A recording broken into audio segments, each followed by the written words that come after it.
안녕하십니까. 정형외과 방영식이라고 합니다. 지금 현재 쇼트트랙 팀 닥터를 맡고 있고요. 저희가 맡은 부분은 스케이트 발목 손상입니다. 그래서 스케이트 탈 때 이 스케이트 탈 때 일어날 수 있는 발목 손상에 대해서 조금 리뷰해 보도록 하겠습니다. 발목 손상은 뭐 많이 아시다시피 흔히 일어날 스케이트 종목 상관없이 흔히 일어날 수 있는 손상입니다. 그래서 사실 뭐 피겨, 스피드, 쇼트트랙 이 이제 뭐 종목을 떠나서 많이 일어날 수 있는 손상입니다. 주로 이제 많이 일어날 수 있는 손상의 종류로는 이제 인대 손상, 그리고 연골 손상, 그리고 골절 등이 있을 수가 있는데요.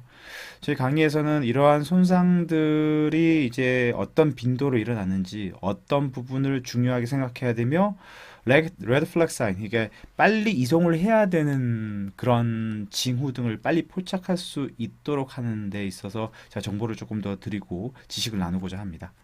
먼저 역학부터 말씀드리도록 하겠습니다. 역학 이제 2000 요 자료가 2010년에 있는 동계 올림픽 때 스포츠 인저리를 이제 어떤 파트에서 얼마나 많이 일어났는가를 이제 정리해 놓은 표인데요. 보신 바와 같이 이 이제 스케이팅, 피겨, 숏트랙, 그다음에 스피드 영역에서는 이제 꽤나 다른 이제 사실 뭐 컬링이나 아니면 아이스하키 등과 달리 좀 빈도수가 많은 것을 확인할 수 있습니다. 그 중에서도 이 앵클 빈도, 우리 이제 발목의 손상의 빈도는 전체 퍼센티지로 봤을 때는 한 5.6% 정도, 16명 정도, 총 287건의 이제 인jury 중에서 손상 중에서 16건 정도를 차지하고 있습니다. 그 중에서 이제 쇼트트랙 스피드 스케이팅의 인jury 이제 손상 이 쇼트트랙 경기 중에 손상을 입었던 부분들을 조금 이제 분석을 한 그래프입니다. 마찬가지로 이제 뭐 여러 부분에 손상을 입을 수 있지만 제가 준비한 앵클 부분도 꽤나 높은 비중을 차지하고 있음을 알 수 있습니다. 마찬가지로 이제 요걸 보시면 이제 라스레이션, 우리 소위 말해서 찢어진 거죠. 찢어진 거나 골절의 빈도가 굉장히 높은 것을 알 수 있습니다. 이 골절의 빈도와 이제 이 열상의 빈도가 다른 데 비해서 많이 높다는 것을 알 수가 있습니다. 관련된 해부학과 생체 역학을 좀 보도록 하겠습니다. 해부학을 보시면 이 발목에서 가장 중요한 인대가 뭐 한 번쯤 들어보시고 잘 아실 수도 있지만 바로 전방거비 인대와 종비 인대입니다. 이 전방거비 인대는 이 말 그대로 이제 종골과 이 비골과 종골을 잇는 이 인대로서 우리 이제 그게 이제 이 축으로 봐서 우리 엑시스 축으로 봐서 전방에 있다고 해서 전방겁이 인대라고 하고, 그 다음에 두 번째로 중요한 인대가 바로 이제 종골과 비골을 잇는다고 해서 종비인대라고 합니다. 이 종비인대와 전방겁이인대가 중요한 안정성에 중요한 기여를 하는 두 가지 인대죠. 그래서 이런 리가멘트, 우리 이제 인대가 어떻게 펑션을 하느냐를 좀 분석한 논문을 하나 좀 소개시켜 드리고자 합니다. 그래서 보시는 바와 같이 이게 이제 도시플렉션, 이게 이제 이 도시플렉션, 우리가 이 발바닥을 위쪽으로 하는 굴곡을 도시플렉션, 요거를 발바닥 쪽으로 더 이제 굴곡하는 걸 플란트 플렉션, 그 다음에 라테랄, 메디알 사이드로 봤을 때 이 부분에 있어서 이제 이 정상인대는 어느 정도 이렇게 이 돌시, 플란타, 메디알, 라테랄에 대해서 얼마나 저항성을 잘 가지느냐를 비교 분석한 바이오메카닉스 논문입니다. 보시는 바와 같이 이 이제 인텍트 리가멘트, 우리가 이제 이런 건강한 인대 같은 경우에는 이렇게 좁게 나타남을 알 수 있습니다.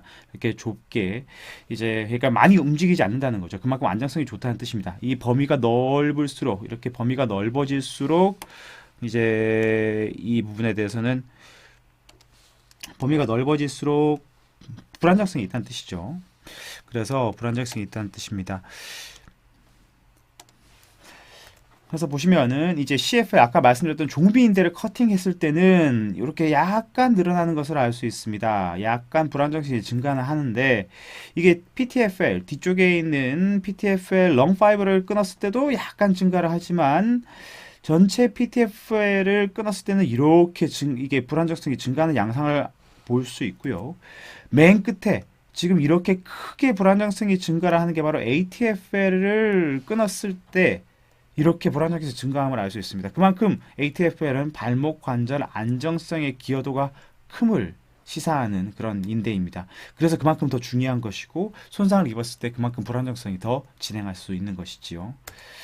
그래서 또 하나의 그 논문을 또 이제 살펴보자면은 이게 이제 얼마나 얘가 최대 인장 이제 이 인대가 얼마만큼의 힘을 견딜 수 있냐를 본 논문입니다. 그래서 이렇게 쭉 이제 이 인대 뼈와 함께 인대를 이어 놓고 얘를 당긴 것이죠. 당겨 가지고 몇 뉴턴까지의 견디냐를 봤는데 ATFL 같은 경우에는 138.9뉴턴까지 이렇게 견딜 수 있다라고 되어 있습니다. 그러니까 그만큼 중요하긴 한데 많이 이제 어떻게 보자면 좀 약한 편인 것이죠. 그래서 손상이 당하기 쉽고 그리고 또한 이런 부분에 있어서 그만큼 다치기가 쉽기 때문에 다치고 싶지만 다쳤을 때 불안정성이 일어나는 경우가 많습니다. 그래서 중요한 인대인 것이지요. 그래서 전반갑 인대는 정리하자면 발목 안정성에 있어서는 가장 중요합니다. 요 인대가 발목 안정성에 있어서는 가장 중요하나 가장 약해서 쉽게 손상된다는 거 알고 계셔야 되는 부분입니다. 이런 급성 발목 인대 손상의 만성 불안정화가 이루어지는데요. 이게 이제 발목 인대 같이 전방 거비 인대가 손상이 되었을 때 를 보시면은 이제 앵클 인주리 우리가 이제 이렇게 손상을 입고 이 손상을 스프레인으로 우리 소위 말해서 삐었다라고 하죠. 스프레인을 입었을 때 주로 이제 lateral ankle sprain이 그러니까 바깥쪽에 있는 앵클 스프레인이 바깥쪽에 있는 쪽으로 이렇게 삐는 경우가 대부분인데 이러한 앵클 인주리 중에서 75%가 스프레인이 이제 75%가 스프레인이라고 이제 논문에는 얘기를 하고 있고 그리고 그 스프레인 중에서 85%가 바로 lateral ankle sprain 바깥쪽 안쪽이 아니라 바깥쪽으로 삐는 우리가 이제 인버전이라고 하죠. 이게 이 바깥쪽으로 삐는 것을 85%가 바깥쪽으로 삐는 것을 알 수 있습니다. 그리고 그 중에서 74%가 이제 크로닉하게 만성으로 이 부분이 이제 계속적으로 증상이 지속되는 것을 이제 논문에서 얘기하고 있고 그래서 여러 가지 giving a sign 우리가 이제 툭 이렇게 힘이 풀리면서 불안정성이 생기는 걸 giving a sign이라고 하고 불안정성 그다음에 통증 그다음에 부종 그리고 다시 이제 어떻게 보면 re-injury 다시 이게 다치는 그런 re-injury가 일어날 수 있는 chronic residual symptom이 많이 남는 게 한 74% 정도로 남고 한 7년 정도 이제 계속 지속이 되는 것으로 알려져 있습니다. 그래서 이런 이제 급성 손상들을 제대로 치료하지 않으면은 chronic ankle instability 그러니까 만성 불안정성 발목으로 갈 수가 있다라고 여러 연구들에서 그래서 그만큼 이제 손상도 중요하지만 손상을 적시에 잘 치료하고 재활을 했을 때 이렇게 만성 불안정성 발목으로 가는 것을 막을 수 있다는 뜻이기도 합니다. 그래서 급성 손상을 입었을 때 빠른 대처도 중요하지만 그 후로 꾸준한 치료와 관리가 필요하다는 것을 알려주는 그런 그래프입니다. 보시는 바와 같이 이런 아까 말씀드렸던 만성 불안정성 발목에 대해서 업데이트 모델을 좀 간단하게 설명을 드리자면 이 주요 조직의 손상과 이제 병리학적 손상, 그리고 감각 인지의 손상, 그 다음에 운동신경 행동 손상들이 있고, 이러한 것들이 여러 인자들이 다 관여해가지고, 결국 우리 이제 만성 불안정성 발목으로 가느냐, 혹은 가지 않느냐를 결정한다라고 되어 있습니다. 그래서 여러 가지 이제 리스크 팩터라고 하죠. 우리가 위험 인자를 살펴보면은, 우리 이제 스킬 레벨, 우리 이제 어떻게 보자면 포스처 밸런스라고 합니다. 우리 발목 안정성에서 우리 이게 딱 이제 어떻게 보면 정적 안정성이에요. 정적 포스처 컨트롤, 정적 안정성을 저해하는 것은 이제 이 LAS, lateral ankle sprain이 있을 때 오드 레이쇼, 그러니까 한 6배 정도, 6배 정도, 그러니까 1.2배에서 6배 정도의 이 리스크, 즉 이런 발목의 불안정성, 이 정적 불안정성이 바깥쪽에 있는 손상을 야기할 위험도가 한 6배 정도 높아진다. 그만큼 발목 불안정성이 그만큼 이런 다시 손상을 입히고 바깥쪽에 있는 인대를 손상시킬 수 있는 위험 인자가 된다는 걸 얘기하고 있습니다. 반복적인 vicious cycle, 우리가 계속적인 반복적인 굴레를 못 벗어나는 거죠. 또 삐인데 또 삐고 삐인데 또 삐고 또 삐어서 불안정성이 오는 그런 부분들이 있을 수가 있기 때문에 이런 발목 관절의 인대를 잘 사실 곧 이제 정확하게 치료해야 돼, 적절하게 진단하고 치료해야 됨을 암시합니다. 그리고 여러 가지 이제 싱글 레그 밸런스 테스트라는 이런 테스트가 이 lateral ankle sprain 바깥쪽으로 인대가 이게 얼만큼 삘 수 있는지에 대한 프레딕터 예측 역할을 한다고 되어 있고, 그러니까 이런 테스트를 이제 조금 어떻게 보자면 평소에 우리 이제 코치님들이나 이렇게 이제 관리자분들이 선수들한테 싱글 레그 밸런스 테스트를 해가지고 어느 정도 이 밸런스를 잘 얘가 유지하고 선수들이 유지하고 있는지 등등을 확인하는 것이 중요합니다. 그리고 다이나믹 같은 경우에는 세프트 테스트가 있죠. 이 세프트 테스트도 이제 어떻게 보자면 동적 안정성을, 동적 기능, 이렇게 동적 포스처 컨트롤을, 이게 쉽게 말하자면 밸런스입니다. 동적 밸런스를 잘 볼 수 있는 중요한 이제 검사 기능, 이것도 좀 뒤에 가서 설명을 드리도록 하겠습니다. 그래서 싱글 레그 밸런스 테스트와 그리고 세프트 테스트, 스타일 익스크루전 밸런스 테스트라고 하는데, 이런 테스트들이 이제 우리가 얼마만큼 삘 수 있는지에 대한 프레딕터, 우리가 그러니까 얼마나 삘 수 있는지에 대한 예측을 할 수 있다고 되어 있기 때문에 이런 부분들에 있어서 사실상 이제 선수들을 관리할 때 이런 테스트들을 정기적으로 해서 이 선수들이 발목 안정성이 잘 유지되고 있는지, 그리고 다칠 위험은 얼마나 다른 사람에 비해서 높은지 등등을 확인하는 것이 중요하다고 되어 있고, 마찬가지로 이 논문 2017년도에 발표된 논문에도 이 세트 테스트가 좋은 우리 라테랄 앵클 스플레인, 그러니까 바깥쪽으로 인대 삘 수 있는 앵클 손상의 중요한 프레딕터라고 얘기를 하고 있고, 많은 연구들이 이 세트 테스트와 싱글 렉 밸런스 테스트들의 중요성을 언급하고 있습니다. 이런 세트 이 2016년도에 나온 연구 논문 같은 경우에는 얼마만큼 CAI, Chronic Ankle Instability, 반성 불안정성 발목으로 갈 수 있는지에 대한 것도 이 Positive Likelihood Ratio까지 이제 사실 증가시킨다. 위험성을 더 증가시키는, 유의미한 증가시키는 것을 알 수 있습니다. 그래서 이런 부분들이 이제 결국 결론적으로 얘기하자면 이런 스태틱, 우리가 요게 싱글 레그 밸런스 테스트가 바로 이제 이 정적인 안정성을 보는 거고, 다이나믹 포스처 컨트롤, 이게 세프트가 바로 이 다이나믹 밸런스 테스트, 다이나믹 포스처 컨트롤 요거를 테스트하는 건데, 요런 이 스태틱과 다이나믹 둘 다 확인을 계속적으로 지속적으로 해야 된다. 왜냐? 이 리스크 팩터, 위험인자가 되기 때문에, 이 lateral ankle sprain과 chronic ankle instability의 위험인자가 되기 때문에 꾸준히 이런 스태틱과 다이나믹 포스처 컨트롤, 이게 싱글 레그 밸런스 테스트나 아니면은 세트 테스트를 통해서 계속적으로 어떻게 보자면 계속 선수들에게 테스트를 해서 관리를 해야 된다는 거를 여러 논문들이 얘기를 하고 있습니다.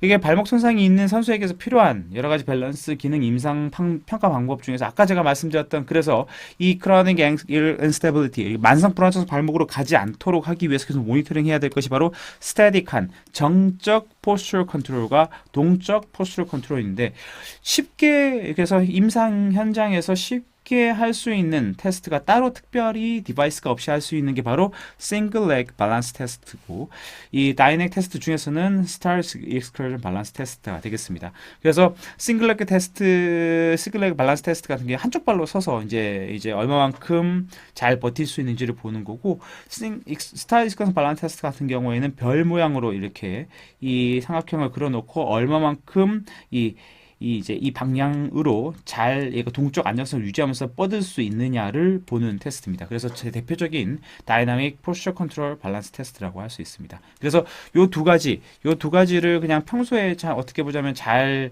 조금 선수들에게 체크를 하면 좋지 않을까라고 생각을 합니다. 이번 강의에서 가장 중요한 부분인 이런 발목 손상, 이때까지는 그러니까 이 발목 어떠한 구조물이 가장 중요하고 역학적으로 얼마나 일어났으며 해부학적으로 어떤 구조물이 중요하고 그리고 이 부분을 이렇게 앵클 스프레인 우리가 발목 손상을 그냥 뒀을 때 만성 불안정성 발목으로 갈 수 있기 때문에 그만큼 임상적인 중요도, 운동 스포츠학적 중요도가 높다는 걸 말씀드렸습니다. 지금부터 말씀드릴 것은 현장에서 발목 손상을 입었을 때 빨리 이송을 해야 되는 경우에 대해서 레그 플렉 사인에 대해서 말씀드리도록 하겠습니다.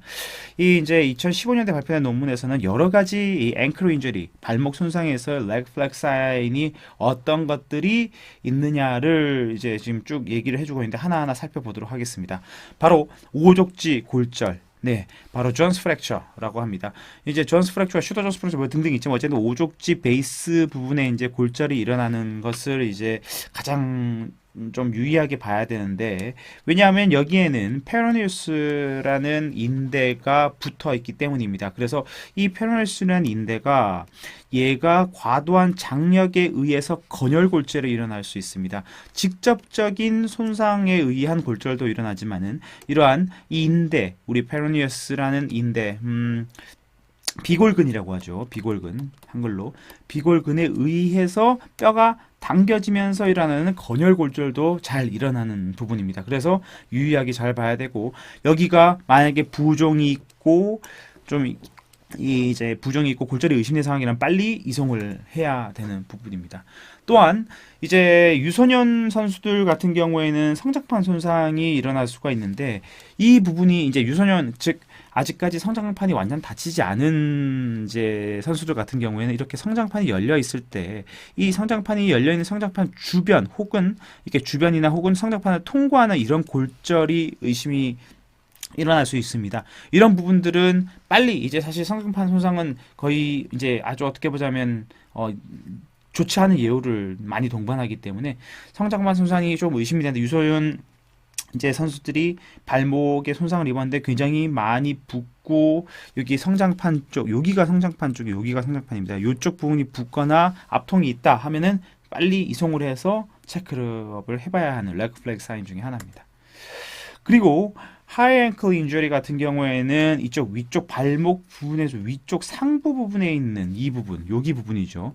이 상부 부분에 있는 걸 하이 앵클, 여러 가지 신데스모시스라고 하는 인대가 있는 부분인데 이런 신데스모시스가 있는 하이 앵클 인저리 같은 경우에는 이쪽 위쪽이 발목보다는 발목 위쪽이 많이 붓고 아픕니다. 그래서 대표적인 사실 사인이란 스퀴즈 사인을 테스트 스퀴즈 사인 스퀴즈 피지컬 exam이 있는데 이렇게 이 발목을 이쪽 부분과 이쪽 부분을 잡고 압착하듯 눌러주는 스퀴징을 해보면 통증이 강하게 일어남을 알 수 있습니다. 그렇게 이 스퀴징 사인이 포지티브일 때는 하이 앵클 인jury를 사실 의심해 볼 수 있기 때문에 이 위쪽 발목으로부터 약간 상부 부분이 붓거나 아플 때 그리고 스퀴징 사인 아까 말씀드렸던 상부 부분을 잡고 압착하듯 조였을 때 통증이 있다면은 이것은 하이 앵클 인jury 손상을 의심하고 빨리 이제 병원에 가서 체크를 해봐야 될 레그 플래그 사인 중에 하나입니다.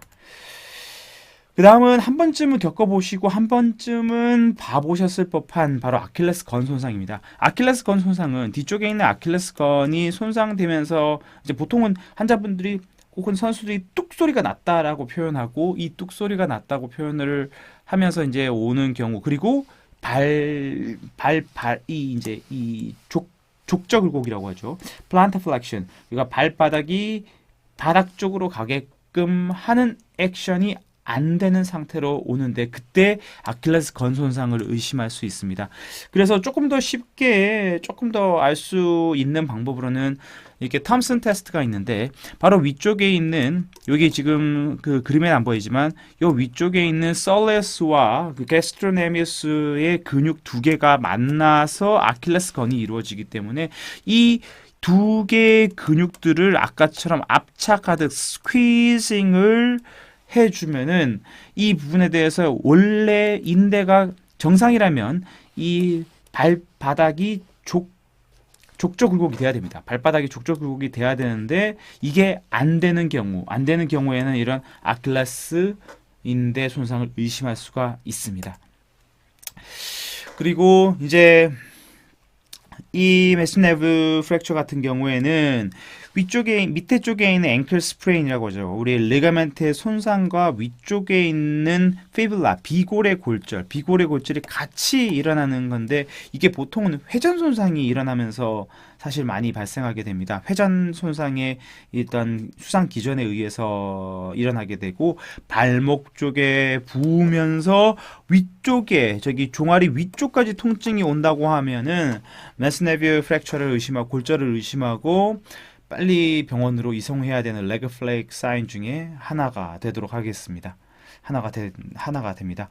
그리고 이제 타사 나비큘라 프랙처 같은 경우에도 우리 이제 요게 이제 요게 나비큘라입니다. 마치 배 모양처럼 보이죠. 그래서 주상골이라고도 하고 그래서 나비큘라 번이라고 하는데 이런 부분들이 타사 나비큘라 프랙처 골절이 있는 경우에는 여기가 붙습니다. 그래서 요 중족부죠. 그러니까 우리가 이 발 중에서도 중간 부분의 족부, 전족부, 중족부, 후족부로 나누는데 중족부 부분이 부으면서 암통이 있고 멍이 들고 부종이 생기고 할 때는 이런 나비큘라 프랙처를 의심하고 이제 사실 의심을 해야 합니다.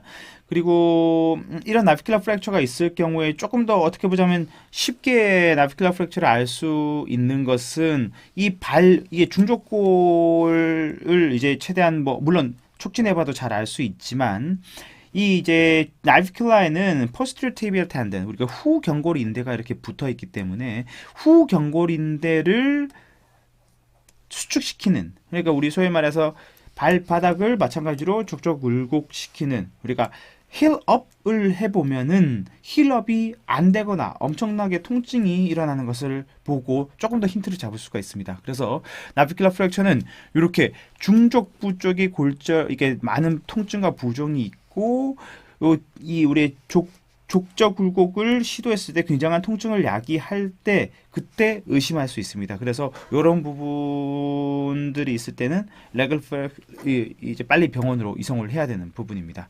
그리고 요것도 뭐 사실 이거는 어떻게 보면 상식적인 부분인데 displaced ankle fracture 우리가 이제 그냥 골절이 있는 게 아니라 이렇게 전위라고 하죠. 뼈의 위치가 이미 이제 어긋나가지고 전위가 일어난 경우, 이 경우에는 사실 부종이 엄청나게 빨리 진행되고, 이 부분에 있어서 여러 가지 신경 포착, 우리가 엔트레먼트라고 하는데 신경이나 이 혈관 등을 누를 수 있는 그런 이제 구획 증후군이 올 수 있기 때문에 빨리 이송을 해야 됩니다. 그래서 조금 더 부종의 부풀어오는 속도나 이런 부분들을 봤을 때 너무 빨리 부풀어오고 너무 부종이 건축에 비해서 심하게 진행된다 하면은 이런 부분들은 전위가 된 디스플레이드 앵클 프랙처 전위된 골절을 의심하고 빨리 이 구획 증후군으로 갈 수 있지 않도록 구획 증후군이 되지 않도록 빨리 이송을 해야 되는 레그 플래그 사인 중에 하나입니다. 그리고 이것도 마찬가지로 open ankle fracture라고 하죠. 이게 이제 이 전위가 되어서 그 뾰족한 뼈 조각이나 골절 부분이 바깥쪽에 있는 외부로 관통되어서 외부랑 연결되었을 때를 open ankle fracture 골절이라고 합니다. 우리 이제 그래서 이런 개방성 골절이라고 하죠. 개방성 발목 골절이 있는데 이런 개방성 골절이 있을 때는 빨리 이송을 해야 됩니다. 왜냐하면 이건 당연히 감염의 위험에도 바로 이제 골절과 함께 감염의 위험에도 노출되고 이 감염 때문에 여러 가지 합병증, 이제 불류압이나 뼈가 붙지 않는 불류압이나 부정유압이 있을 수가 있습니다. 그래서 이런 불류압이나 부정유압 등등 그리고 감염 등등을 일으킬 수가 있기 때문에 이런 이 부정유압 등등을 여러 가지 합병증을 야기할 수가 있기 때문에 빠른 이송이 필요한 것이 바로 개방성 골절입니다. 그래서 이것도 잘 알고 계셔야 됩니다. 아까도 잠깐 언급해드렸지만 바로 이러한 여러 손상들이 빨리 이송을 해야 되는 이유는 바로 구획증후군, ankle compartment syndrome, 이게 구획증후군이 일어날 수 있기 때문인데요. 이런 구획증후군은 우리 발이라는 객체 자체가 피부로 쌓여져 있는 부분이기 때문에 이 피부로 쌓여져 있는 이 어떻게 보자면 닫혀진 이런 공간 내에서 이 압력이 늘어남에 따라서 그에 따른 신경이나 혈관 등등의 이제 눌림이 와서 제대로 된 혈액순환이 안 되거나 괴사에 빠질 수 있기 때문에 이러한 부종들이 진행될 때는 빨리 이제 이송을 해야 되는 것이죠. 마찬가지로 크러싱 인ju리라고 합니다. 이건 뭐 너무나도 전형적인 우리 이제 이게 지디겨짐 손상이 발생하면 빨리 이송을 해야 되죠. 이거는 골절, 개방성 골절과 여러 가지들이 이제 같이 동반될 수 있기 때문입니다. 네, 이상 제가 준비한 자료는 여기까지고요. 도움이 되셨으면 합니다. 감사합니다.